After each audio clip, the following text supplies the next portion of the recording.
Tout a débuté par un rêve de M. Maillé, mais il y a des gens qui l'ont suivi, il y a des gens qui ont participé à rendre à terme le projet. Vous pouvez nous parler un petit peu de l'objectif de cela? Bien, le premier objectif, M. Maillé est arrivé au conseil d'administration avec une idée, mais ce n'est pas la première idée qu'il a. Il est toujours bien reçu. Alors, on a trouvé que c'était vraiment quelque chose qui venait faire le lien avec tout ce qui existait au collège. Les sœurs ont parti le collège, maintenant il existe, puis en 2015, c'est difficile de ramener les jeunes au passé, ce passé religieux, mais on trouvait que c'était une façon de faire qui était merveilleuse, puis grâce à M. Maillé, fait que c'était facile pour nous de l'appuyer là-dedans.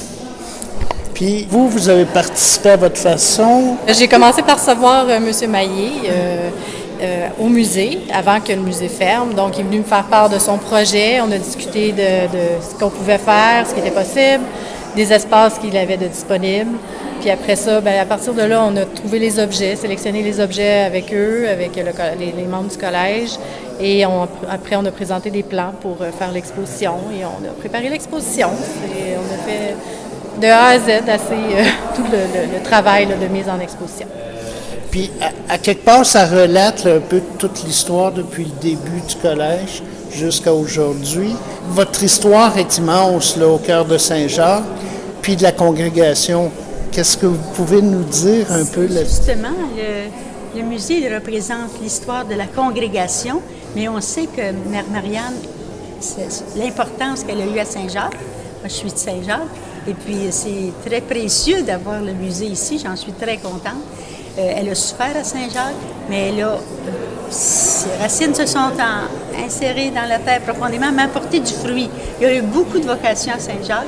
Il y a eu cette belle école ici qui se poursuit, là, qui est tout émerveillée. Moi, je suis contente j'ai craint un peu au début pour les espaces, parce qu'ici, on manque toujours d'espace. Hein?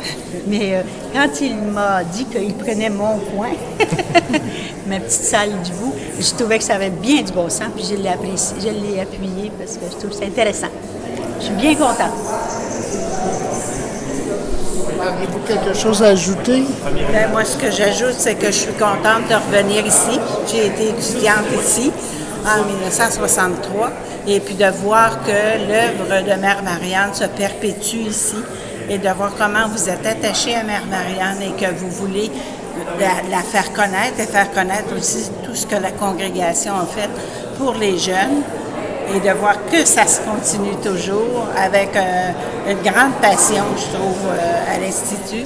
Alors, c'est un grand merci pour vous, puis ça me fait plaisir d'être ici.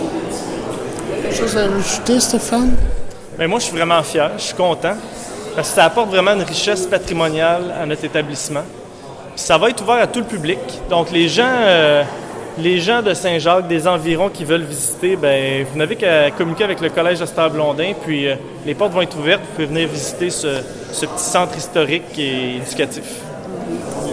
Nous sommes toujours heureuses, les Sœurs de Sainte-Anne, d'appuyer les projets éducatifs parce que c'était notre raison d'exister.